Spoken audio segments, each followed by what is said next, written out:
রাত নবীজি ছিলেন উম্মে হানির ঘরে, জিবরাইল আসিয়া তখন বলে বিনয় করে,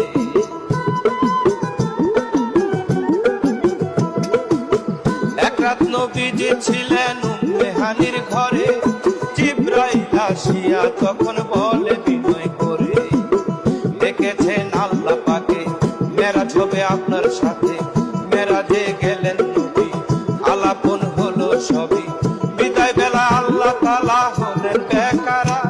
আমার আল্লাহ বলে দেখারে সাথে ভিড়ল না, তুমি আরো কিছু সময় থাকো,